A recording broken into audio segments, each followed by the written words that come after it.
Yeah, right there. Yeah. We'll get started in one moment as we give folks just maybe another 60 seconds to join.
All right. Well, good afternoon. We're going to go and get started with the CRA Virtual Workshop. Oh, I see Mayor Branch joined. We were going to let Commissioner Lucas and Commissioner Street pick all of the projects for FY 2027 because they were the only ones that initially joined. But we'll let the mayor weigh in a little bit. So, yep. Good evening, everyone. Again, we're going to be going through just some of the preliminary budget numbers and some of the projects that potentially could be considered for FY 2027 inside of the 4 CRA districts. So I will go ahead and share my screen and switch over to presentation mode.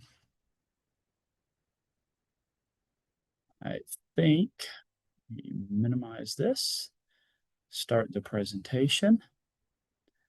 All right. I want to confirm, are y'all able to see presentation mode or just the full screen mode of the presentation itself? Full screen. I'm seeing presentation mode. Oh, yeah, I see the see next slide. Okay, you see that slide? So that answers my question. So we will split. Now There you we should. go. There we There go. you go. Awesome. All right, so we're going to get going here. So, all right, again, proposed projects and budget for our FY 27 for our 4 CRA districts. So we'll get started with Millville. We have the preliminary budget, expected revenue just over $1 million, operating expenses about $750,000, and that can be planned projects, that can be any of the grants, any of the TIF, and then carry forward is TBD because we're kind of waiting to see where some of the grants and some of those other expenses for this particular year end up. So as we move into some of the proposed projects and programs for the Millville District, I will turn this over to Michelle.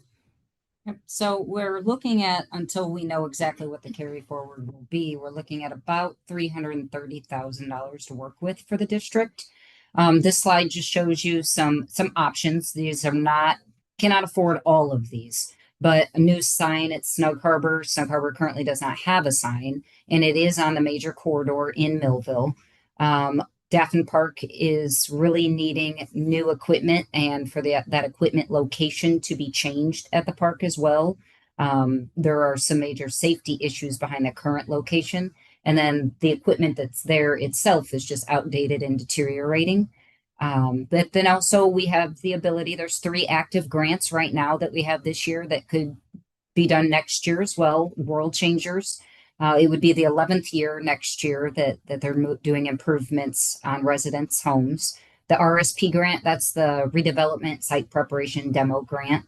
And then our Millville commercial property improvement grants. So there'd be about 330 as of now to work with.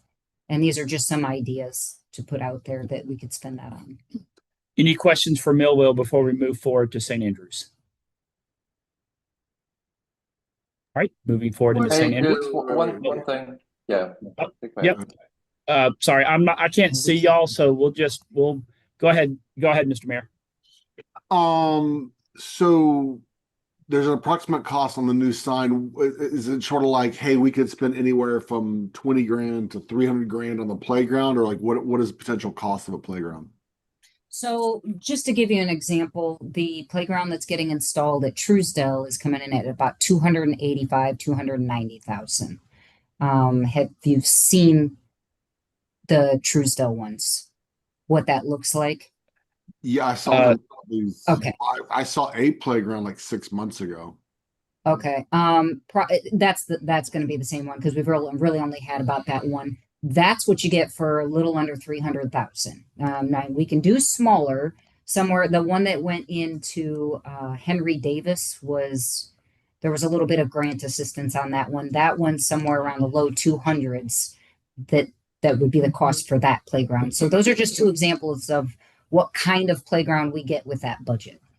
And Joe Moody Harris Park is out of that Millville district, isn't it? It's way north of it, correct? Correct. Yeah. The line kind of stops at 5th Street north.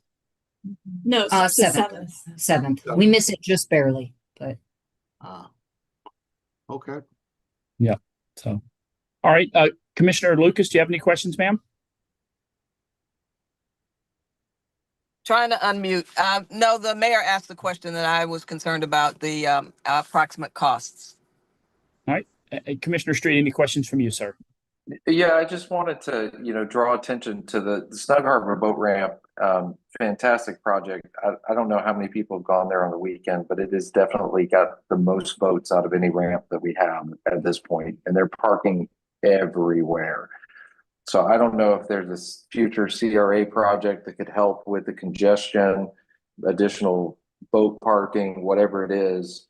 But they're parking across 98, they're parking down the street, they're parking everywhere you could think of. Yeah. So anyway, I just want to make that comment. Yeah, sorry about that. Yeah. Yes, Commissioner Street, we agree at this point. Very sensitive.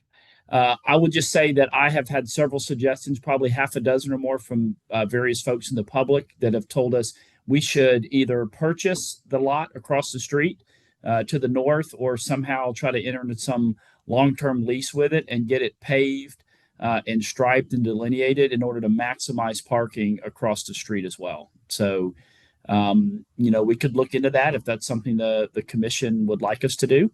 I have no idea really who owns the lot or how big it is. But to Commissioner Street's point, it is often, it by default right now is serving as overflow parking. So I concur with Commissioner Street on this. It's a safety issue as well. And now that it's, in public discussion and we are aware of it, I do think we need to look into it. All right. The feasibility, yes. All right. Anybody else before we move on to St. Andrews? All right. All right, moving into St. Andrews, preliminary budget for FY27 is about roughly $900,000, with about $580,000 in operating expenses. Looking to carry forward approximately $775,000, and then a potential bond of $2.75 million. FY27 projects budget for St. Andrews, looking at $330,000. Again, this is approximate amount, still pending final budget approval from the board. This does include a $250,000 paving work and then $340,000 for the boardwalk. Proposed bond projects, I'll turn it over to Michelle. Yep. So with the $2.75 million bond project, we Potential. Yeah. We could spend up to $1.5 million on the boardwalk, which is where some preliminary estimates have landed us. More around like 1.3, but we have heard it could slightly go up. So on the safe side would be 1.5. $500,000 towards improvements on the marina that aren't part of the current marina project. This would be the pavilion and just some smaller amenities and things that would go with that. Next slide. Sweet Bay Wetlands Park. There's been a playground proposed at that location for years. This would enable us to serve that community right there that's just right next to Lucille Moore Elementary, with a really new nice playground there as well. We could also complete the Lisenby Avenue sidewalk project, which is going to come in a lot more costly than we initially anticipated. And then also affording the underground utilities on Chestnut Avenue. You'll see it, it's like a backwards F pattern that's in the picture there, undergrounding everything there.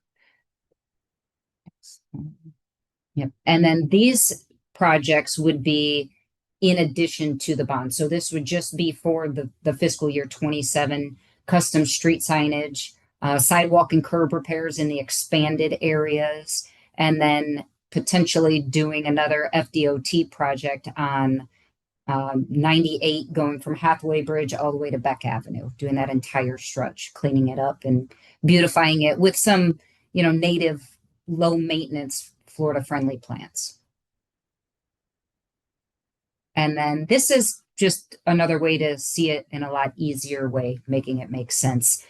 Just a 5-year CIP plan. The ones highlighted in blue would be what we would spend the potential bond money on in the years it'd be completed, and then what else we could be doing with the additional funds that we get in revenue. All right. I'm sorry. Yeah. So I'll just kind of go in the order from the mayor and then 1 through 4. I'm not sure. We can't see the screen, but Mr. Mayor, do you have any questions? I mean, I want to propose a discussion of should we in these areas of town that have city-owned property, and we're talking about disposing of them, selling P3 and then whatever. Should we be using some of this money to engage neighborhood evolution to increase the potential success of P3s? Good question. Because we've seen them be very helpful in St. Andrews, and in the 3rd Street area, especially as you get closer to that watershed. There's a lot of I would say difficult hurdles to overcome in the topography of the rollingness of the hills and things like that. And there's even some Dover coal plans that activate that watershed. And so what I'd like to see is us review those Dover coal plans to see if there's not a win in those plans, or if we should be picking some of their initiatives that they've mentioned in those areas and looking long term, and potentially engaging in with neighborhood evolution to help with those properties, city properties. Sounds good. Commissioner Hughes? Sorry for being late. John 1 got in the way. So to Mayor, on Tuesday, I'm going to bring some stuff, and one of those is, I'm trying to get this. One of those is the 10 lots that we brought originally, and you were talking about near the watershed near in Millville. There's a section. I've got a grouping of those together to try to sell that as a package or do something with that as a package. I've got 2 more like that are groupings together, so that we can. It will take not the lion's share, but a large portion of lots that create areas for that. And so for discussion on that. And I agree with you that some of these need to be packaged together. So I just wanted to bring that to your attention, that we'll be able to talk about that on Tuesday. Right. Commissioner Lucas? Yes. First question, as I look at the 5-year project plan, with the expanded district, what year will the expansions be eligible for funding? Starting in 27. So that's why we already have designated the resurfacing paving agreement. That's $250,000 a year. That'll be in those areas. That starts in 27 and goes through 30. And then also proposing an additional 50,000 just for sidewalks and curbs in the district each year for the next 5 consecutive years as well. So I'm looking at the extension in the hill. Do we have any allocated there? When resurfacing paving, custom street signage program? Yeah, well, the signage will just be in the main business district area for now. We can look into expanding it into other areas. The resurfacing and paving, Public Works does have that area on their list. And as far as other expanded projects, Moats Park, if it were to be approved, would be potentially for fiscal year 29. And then the demolition site preparation grants, the RSP grant, that's in the entire district. That's district wide. That's actually all 4 district wide, so that could be anywhere as well. Okay, we've had extensive conversations about signage, and so on 15th Street between Frankfurt and Lisenby, and I know it's FDOT, but I would think we need to coordinate that in this plan as well, if we're going to go to the table with a offer to help with that project. I don't know if there were CRA funds used on the other end of 98 toward the bridge between Frankfurt and the bridge. And it's some of those kinds of signs we'd like to see around the Maybell Whitfield Way Yeah. Are you, area. Commissioner Lucas, are you talking about like heavy pedestrian ahead, flashing Yes. signs? Yes. Yeah, no, Yes. that was purely FDOT. After they did a like a traffic study and analysis, they did that. Okay. I'm At sure. a recent meeting, we did talk about if there was anything the city could do. If, whether FDOT does something or not, I don't know. So, Yeah. that's why I'm asking if we need to put that, Yeah. a provision for that. So what I do know is that in between basically Frankfurt and Lisenby on 98, they have pretty much said no to a mid-block crosswalk. So just given the complexity of that highway and how all that works, I'm happy to circle back again and appeal that decision. But they communicated pretty clearly that would not be an option that they would proceed with. So yes, I'd like to see an appeal to that. Okay. Yep. All right. All right. Commissioner Granger, any questions about St. Andrews, sir? None here. All right. And Commissioner Street. So I want to piggyback on some of Janice's comments. I've been getting lit up over at Papa Joe's because of the I guess the mid-block island that they put in, that you can't get access. It's causing problems on people getting in and out of their business and that kind of stuff. And I've had conversations with Kim on the safety plan. I've gone through every step I possibly can, and I've gotten a no on everything. And so from what it feels like to me is we're getting a blanket no on any changes to 98. Now, they did support us in trying again for that RAISE grant that's now an SS4A grant, which has got some improvements that are designated for that entire stretch, the stretch that Janice is talking about. But it may be helpful for us to maybe put a resolution of what things we want to see. And hopefully it's not just one person that's advocating. It's not just 2 people that are saying it. They see that we're united, that we want these changes, and maybe they take it a little bit more seriously than what it's being taken right now. Because it was even a request. I just threw out stuff. I said, well, what if we pay for all of it? We'll just pay 100% of it. And it was still a no. And so I don't understand that issue, but that seems to be the response that we're getting on all of the changes on 98. So I agree with Janice that we need to appeal, and maybe we need to make it a formal, some type of formal, resolution from the commission, or something like that. That would be maybe helpful. I think the Lisenby project isn't that, when we're saying Lisenby sidewalks, that's hill sidewalks, correct? Yes. That's the border. Yeah. So that's on the, Yep. that's where, and I cannot believe I'm just forgetting her name. right off the top of my head. Very. She passed away. Yes, thank you. I'm sorry, who? That's in that area, correct? Where the lady, Yes. yes, okay, thank you. I just Yeah, wanted to so make sure that was yeah, the same spot. so the plan is, the gas station right there installed sidewalks coming off of 98, and then there's a little bit of a drainage right there before you get to the paint store.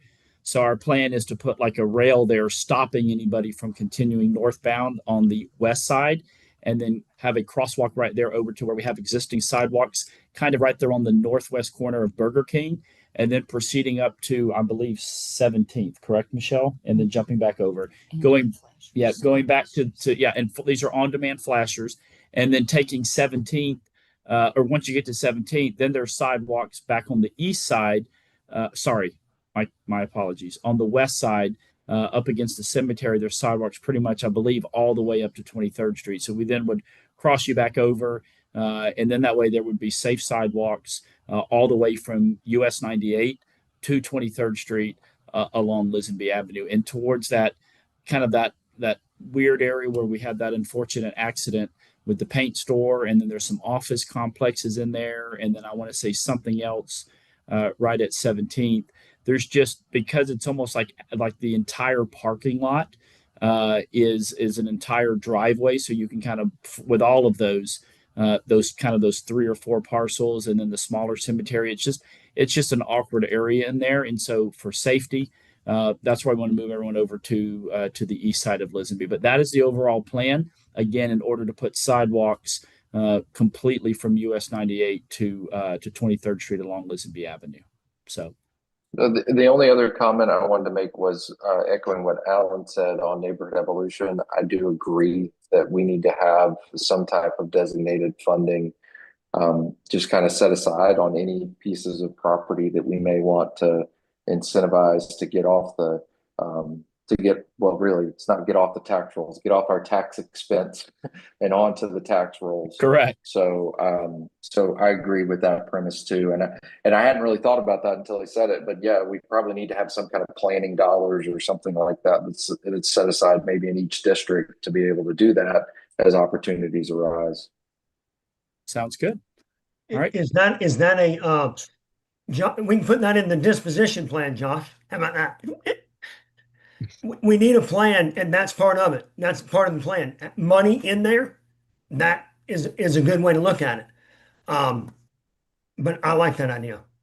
All right. But moving into downtown North District, again, preliminary budget for. I wasn't done. I had my hand up.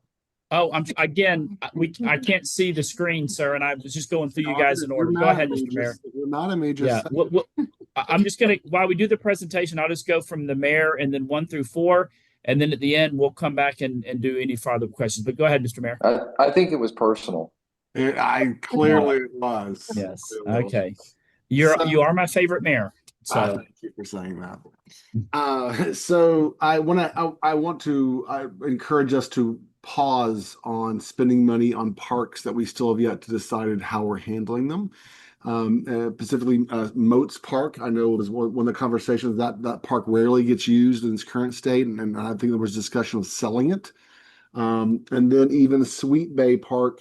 There's even opportunities. I know that's on a watershed. We want to retain the watershed to keep flooding from happening, but we could always do a P3 there where a developer comes in to build something and builds us a playground as part of the deal, and maintains a boardwalk for us at Sweet Bay in exchange for the land and getting it back on the tax roll. So I just want to kind of pump the brakes on spending money in parks that we may consider selling or P3ing in the next few months. sounds good, sir.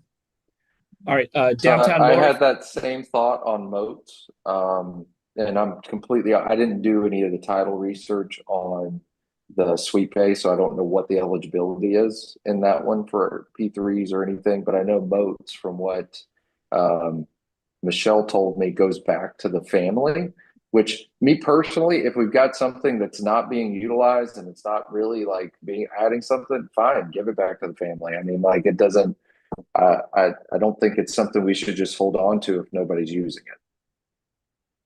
Jonathan, is the moats property go back to the not posts, but the gosh, I think that's a great question. As a reminder to the five of you and also to the public watching on Monday, July 6th, in person in City Hall, we're going to have the workshop on the PRAC, the Parks and Rec Advisory Committee, and their recommendations, and a time of conversation.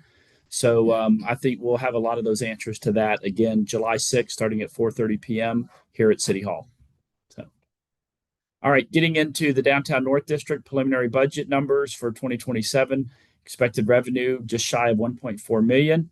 Anticipated operating expenses 856,000. Carry forward 450,000. This does include $250,000 in paving, as well as the FY27 anticipated TIF rebate incentive distributions, and again, approximate amount pending any final budget approval. So, Lena. Yes, so we've kind of focused on kind of what we've already been looking at. We have a lot of carryover for this district because we've been looking at development and ways of helping partnering with the city, partnering in P3s, any way we can do some development, especially along the MLK corridor. We kind of focused on that for the projects for 27. The Watson Bayou cleanup, we did an environmental study. Most of that had suggestions for smaller cleanup projects, and then they found a lot of stormwater runoff. So I did send this report to Stacy after we had the first workshop about the MLK corridor and the stormwater issues. So she found a lot of that interesting. I haven't talked with her to see, if she's incorporated anything in with hers, but if we can do anything to help with that, of course, we'd love to be able to be a part of that. Secondly, we have the lot that we just purchased at 704 East 15th Street and proceeding with the development of that, getting public input, which we're going to be doing part of that on the 24th, was it? When we have the meeting for the MLK corridor? Yes, that is. Yep. Yeah. Wednesday, June 24th. Yeah. So we're going to also get some feedback during that time on ideas for development, what people want to see there, what they think should be there, and what the needs are. And then, of course, the MLK corridor, focusing most of our extra budget into this with stormwater infrastructure planning, incentive programs, and then, of course, the RSP grant that we now have in effect. All right. Any questions, Mr. Mayor, Downtown North?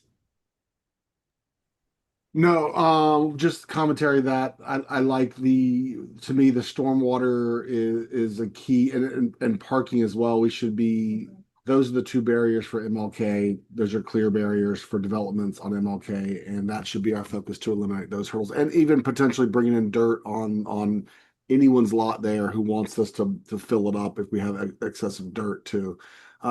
My point being to make MLK developable is the goal. Yep. All right. Commissioner Hughes, any questions or comments on Downtown North? Yes, sir.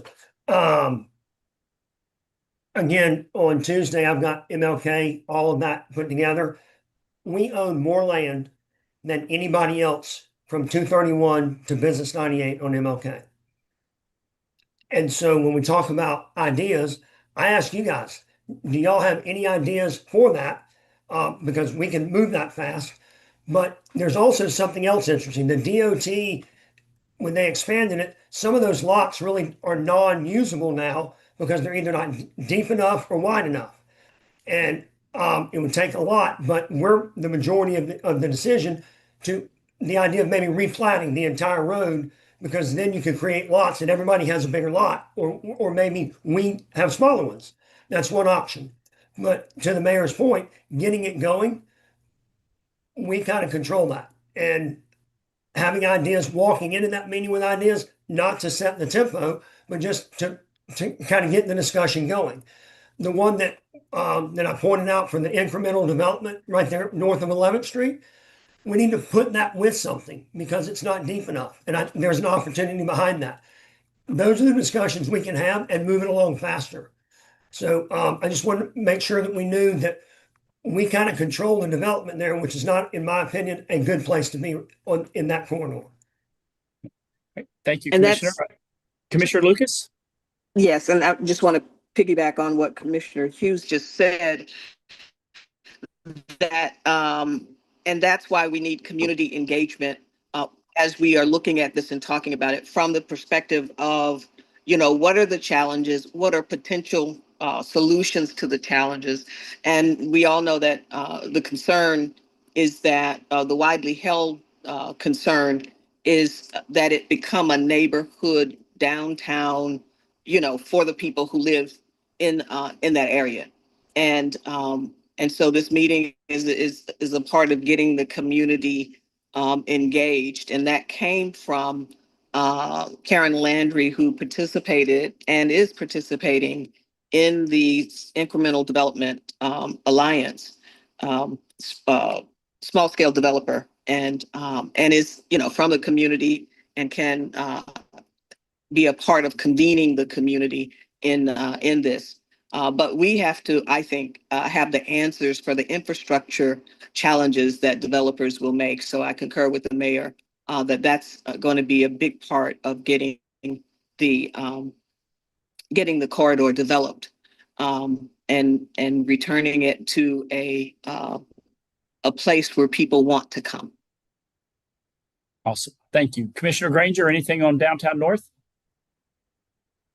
Yeah, I would just say that I absolutely agree. Stormwater, and especially with FDOT's new rules, have caused some major issues and some major barriers to development. I would just suggest that if we do tackle that ourselves through the CRA, which I'm fine with, that we need to make it look very, very nice, and it needs to be,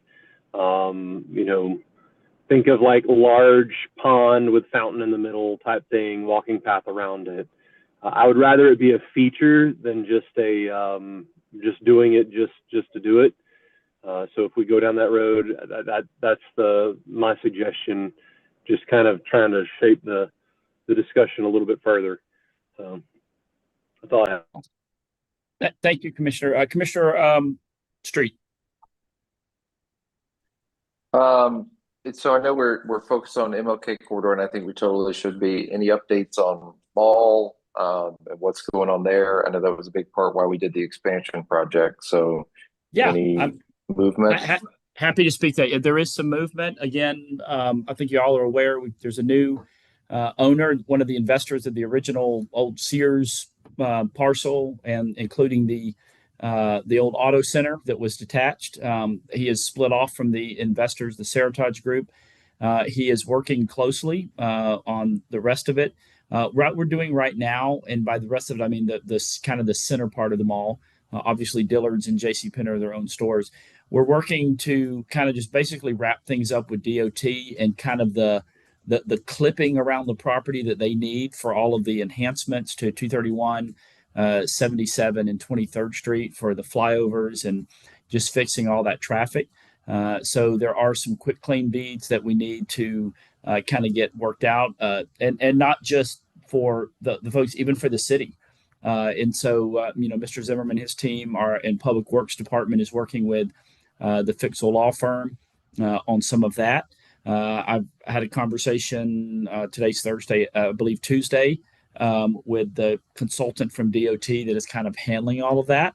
I think maybe a couple of you have interacted with Marcia Hayes, of no relation to me, just a coincidence.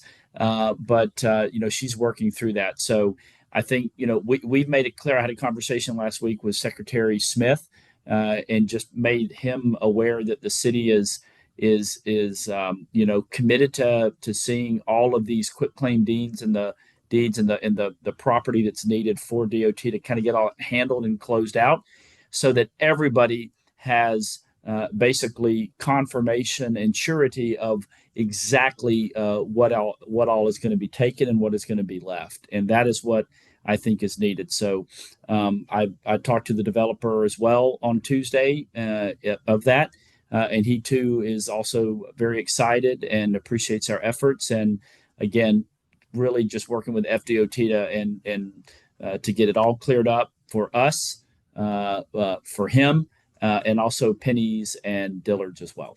So as soon as we get any more information, we're happy to pass that along. But again, it's not moving super quick, but it is moving, and everybody is extremely positive right now. And they're already talking about some retail opportunities to that end. So that's really all I know at this point, and I don't want to share information that that the developer might not want shared at this time.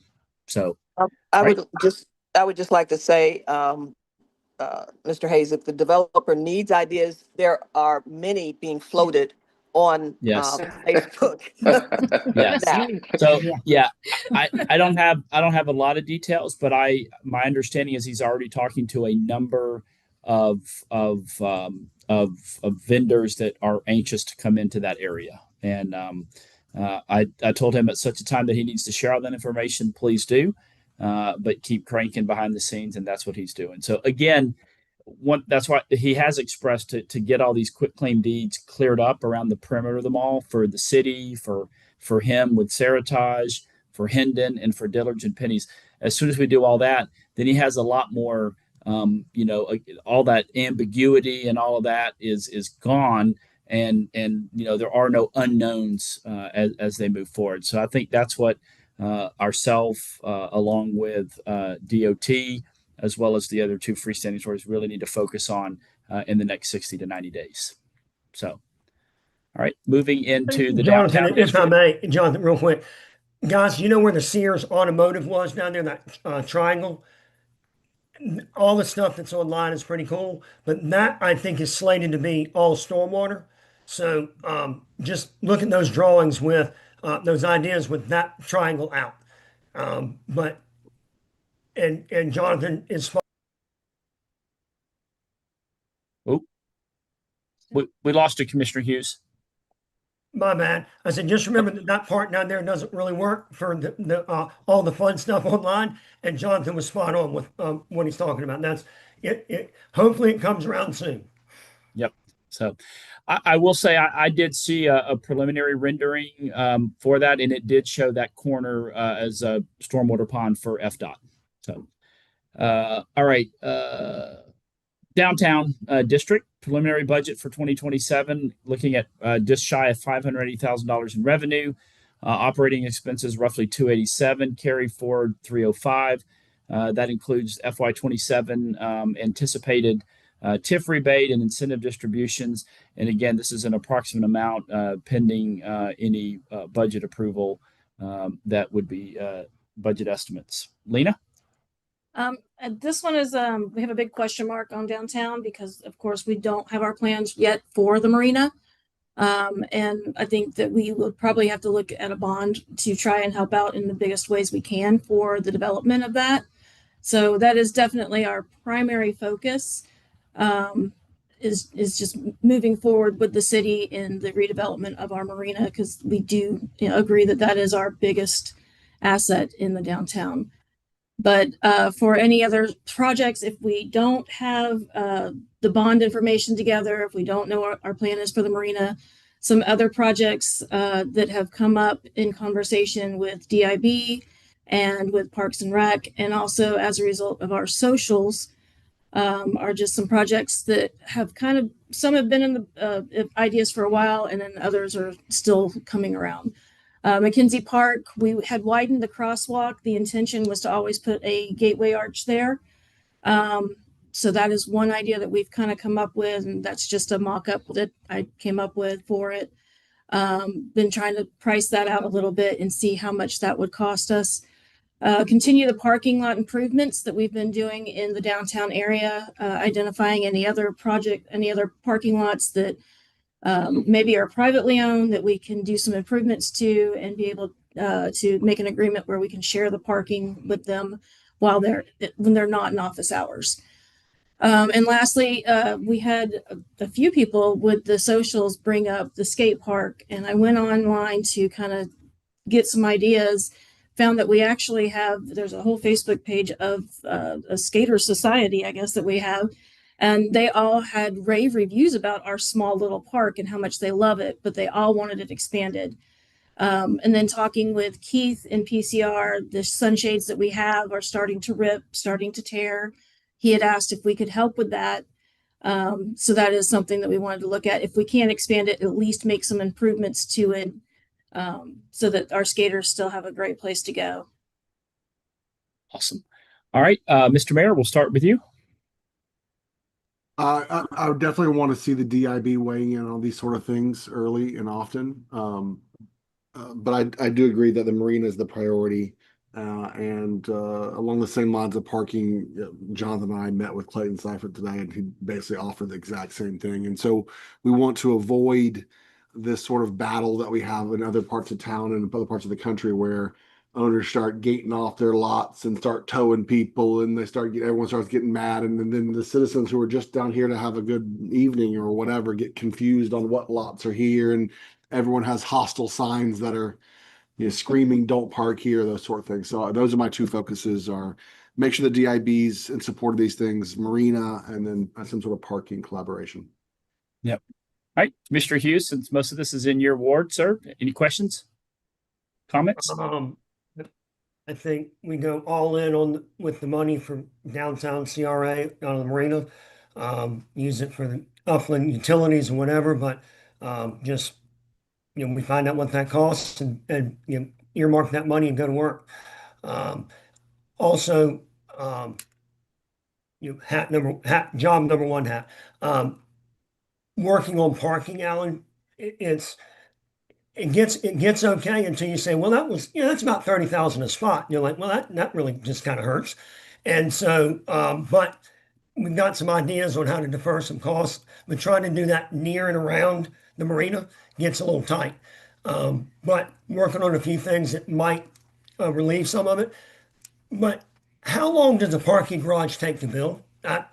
What do we guess? A year? You think? Not even that long? 6 months? Yeah, I mean, I watched a few go up in Northern Virginia and DC, and I think it's more like probably 18 months. There is an incredible amount of base work that goes in underground. They dig way down to set that in, and Okay. so I think it's probably more like 12 to 18 months. And of course, it all depends, Commissioner Hughes, how many levels. So Right. the more levels you go, the more the more engineering and the more of a base and foundation you have to build. But it is about a 12 to 18-month project, plus or minus, depending on the complexity and number of levels. Okay. And then finally, if we need some more money, we can suggest anybody that owns more than two buildings downtown can pay higher tax. And that way the CRA can do better. Just joking, Alan. So yeah, no, all in on CRA going on to the marina, please. Yeah. All right. Commissioner Lucas, anything, ma'am? Yes, we definitely know the marina is a priority one. I have a question about parking. I noticed, and this isn't a CRA project, but I noticed the former McDonald's is now a paid parking space. Was that done by the former owners, or has that property been sold? I don't know the answer to that. I know that there was a code compliant concern raised in the last 7 days, given the condition of the property around it. I know that Mr. Fuller and his team reached out to find out if the prior owner still owned it, or if they were still involved in the management of it. So I will find that out, and we will circle back either tomorrow or by Monday at the latest with some information on that. I did notice that too. And I'm not really sure who was behind the paid parking that was added there, ma'am. Talk about a surprise. Yeah. So, we had a couple of those pop up over in St. Andrews as well. The one to the south of the diesel property that, that the city is getting ready to turn into a 114 spot parking lot. Bids open next week. Spoiler. I noticed little paid parking popped up there, and then I know that the captain's table tried it as well as the across the street from the shrimp boat. So we've seen a few of those pop up, but they've all been driven by private entities. So, all right, Commissioner. Yes, ma'am. Commissioner Granger. Yeah. So I like Robbie's idea of if you own more than one building, you pay extra tax. I kind of like that. Right into the CRA. So whatever we got to do to make that happen, I think we should. I'm kidding, of course. Yeah. Yeah, I think marina's priority. But I just know that if we do that, and I'm not saying we shouldn't, I think we just need to be aware that if we take money from the CRA and put it in the marina, it's probably going to eat up the lion's share of the CRA, and that will be the project that eats up the money for the CRA for the foreseeable future. So just know kind of what we're trading off here. Not saying we shouldn't do it. Everybody should go into it eyes wide open if that's the decision that we make. So just kind of wanted to touch on that for a minute. That's all I have. All right, Commissioner Street.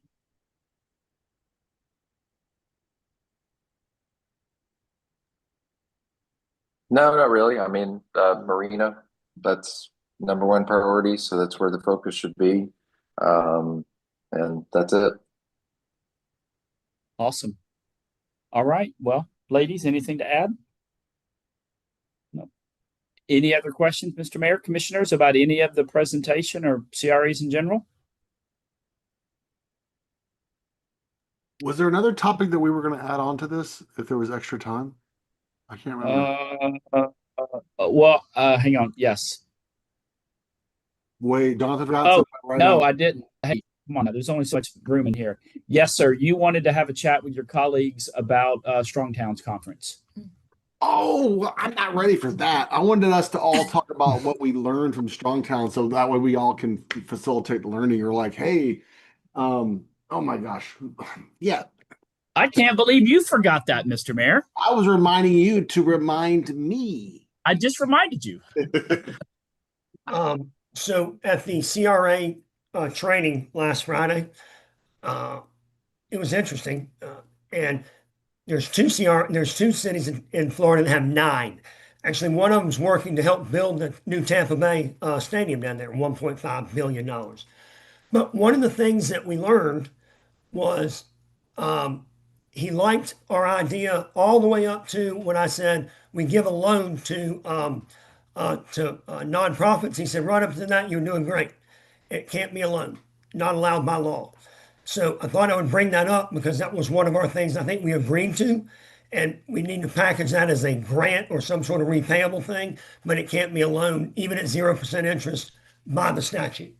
And that's the only thing I heard that was like we really overstepped the bounds. Otherwise, we're right involved, right in the middle. I'm just trying to bring that up, but it was really good and learned a lot. Yeah, And I would echo that sentiment that it was informative, educational. We had people travel from the region to be a part of it, as well as one commissioner from the city of Newberry, so down near Gainesville. I have found my notes. I'd love at some point for us to all have a designated time to present ideas, but here's what I got from Strong Towns just really quick. Agenda items in city meetings should point back to plans that we have, reminding us of the vision that people have cast for the city, and ensuring that these plans are not, anytime we hire a consultant, that we're not just paying for a plan and letting it die, that we're constantly using it. Pocket neighborhoods, prove annexations make financial sense. Construction Board of Appeals, Fire Code Board of Appeals, pre-approved plans, ADUs, and the Kalamazoo, Michigan model of permitting and communication. I think we were all in the Kalamazoo, the woman that is our city manager, and she was super impressive. And I would love to have ongoing conversations with her and just to see how they have improved their permitting and all the stuff they're doing. She seems super, super sharp.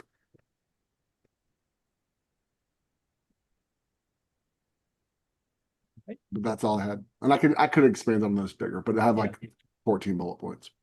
Michelle did have one note, just FYI, about Millville. There's not really enough in there to both purchase a lot and pave it for potential additional parking in Millville. So we would have to, look at a bond to both, just FYI. So, all right. Any other comments on? And I have I'm planning and I'm connecting with the person that did that study about the kind of looking at the cost of the city And remember that the three-dimensional map Urban 3. and Urban 3 is who does it. Urban 3, correct. U3, yeah. And so I'll once we get that squared away, I'll circle back but I had individual conversations with all of you that y'all all seem to y'all would welcome seeing what our city looked like with that through that lens. And so we're working on that. Yeah, that was Joseph Minicozy. Yes. So Commissioner Street, I see your hands up, sir. Yeah, and I'm going to try to use my video just in case, but if I start to stutter, just tell me and I'll turn it off. No, I liked the strong town calculations. I mean, there was a whole strong town budgeting class I think most of us were in. I was able to take a few of the budget documents and kind of throw it into their spreadsheet to kind of see from those, but it's all about measuring objectives and really getting down to the cost of delivering service. So, I mean, I think that would be a good exercise for us to go through. A lot of good ideas, a lot of good dialogue around urban sprawl, which is, for those that don't know, it costs the same amount of road to have 10 houses on it than it does to have 50 houses on it. And so, you know, this whole suburban America where we just keep adding and adding and adding and adding and adding more residential developments doesn't exactly actually creates a negative in your tax base. And most cities are supported by their densest parts and their oldest parts of town. I mean, that's typically what happens. So anyway, so I like that Urban 3 kind of analysis for us to look at it. There's lots of cities around the country that have done that.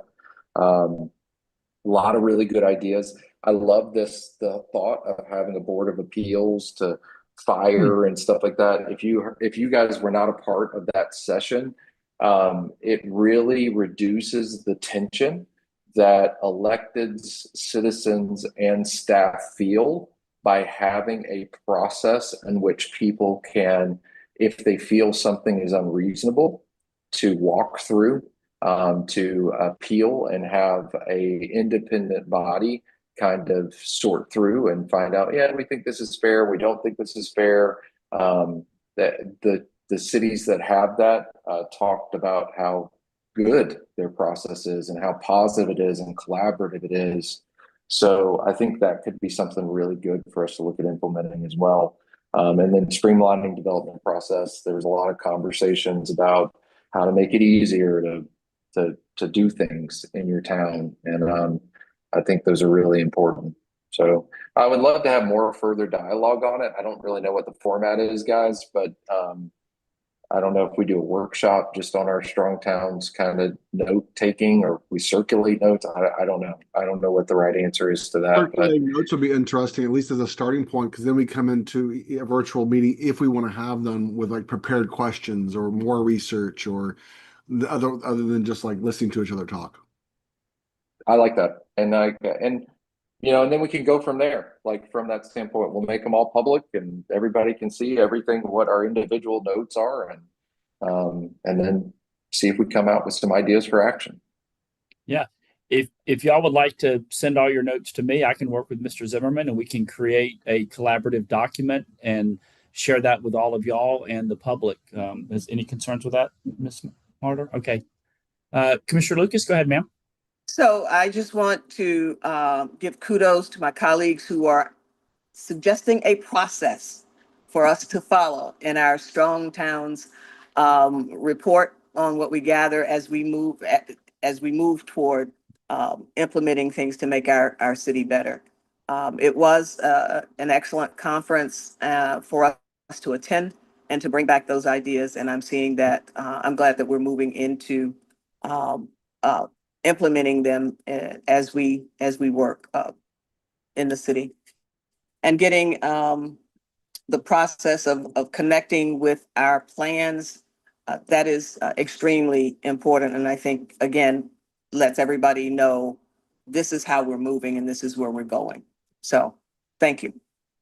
I also want to say thank you to the staff for today's presentation. I know you both are very busy implementing and working with us and with the community. So thank you. Thank you, Commissioner. All right. Any other comments or questions from electeds? Ladies, anything to add? Mm-mm. No? All right. Well, I hope you all have a wonderful Wednesday evening, and we will see some of you tomorrow. And God bless. Good night. Good night, everybody.